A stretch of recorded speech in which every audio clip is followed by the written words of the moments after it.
I'm sure you heard the news earlier this week. The EU is giving Ukraine a 90 billion euro loan.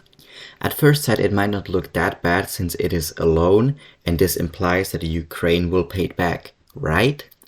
Well, actually, the EU's financial geniuses thought of something much better. Ukraine won't pay it back, but Russia. Yes, you heard that right. Russia will have to pay back an EU loan to Ukraine. And an overwhelming majority of the European Parliament voted for it.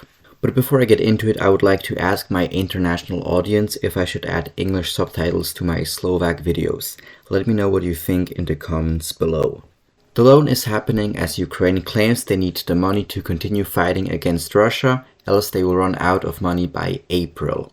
So, after a vote in the Council of the EU and the European Parliament, the European Union decided with an overwhelming support to give Ukraine a loan of 90 billion euros. And this 90 billion euros are split into two parts, 60 billion euros for defense and 30 billion euros for budget support or microfinancial assistance. What does this mean? Well, running a government is expensive, and you need to pay salaries to public officials, pay pensions for old people, and maintain the infrastructure overall. And these 30 billion euros would help Ukraine cover their costs so that their economy doesn't collapse. There are some conditions though. The first and only requirement is that Ukraine must commit to continue democratic reforms and fight corruption. That's it, and this is how you get 30 billion euros from the EU. And it isn't really that much better with the 60 billion euros for defense. The conditions are that Ukraine must buy weapons from EU manufacturers. This is actually smart and makes sense. EU companies get money and pay parts of the EU in form of taxes. But there's a catch here again. The EU defense industry isn't that strong, and if Ukraine urgently needs some equipment, which the EU doesn't have, they are allowed to buy it from a third country, which would probably be the United States. But it is a loan, so the EU will get its money back anyways. Well, no, because there's actually a pretty good chance that the EU will never see that money again, and the European taxpayers will have to cover the costs. Why though? Because the EU decided that Ukraine is obligated to pay the loan back only if Russia pays reparations as part of a peace deal, which isn't even guaranteed yet. So it isn't Ukraine that is required to pay the EU back, but Russia, the country the EU has been alienating since its existence. So all the Russophobes that have been hating on Russia for 4 years are now completely giving their money to Ukraine and expecting their enemy to pay it back. I don't think we're going to see any money from Ukraine, unless you're a corrupt politician who bought a lot of stocks in a billion-dollar military company which your party helped getting rich in the first place.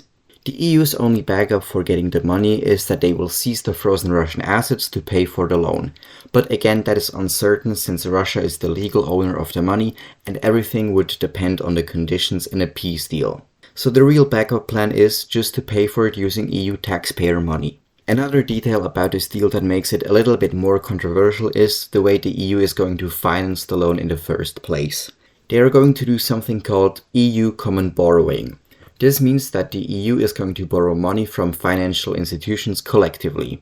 The EU used to never do that because it didn't align with their original goals of letting each nation handle their own finances. So countries used to act on their own regarding their loans and debts. But this changed since the COVID-19 pandemic, when the EU borrowed around 750 billion euros in this way.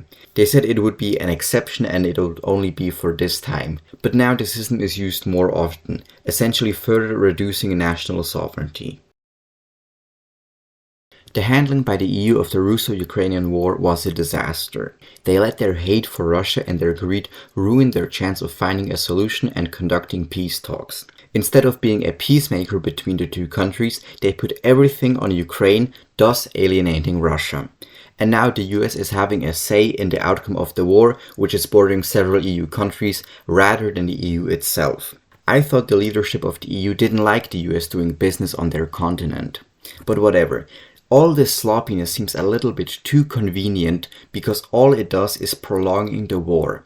And if the war goes longer, Russia is weaker. More people die and more buildings and land get destroyed.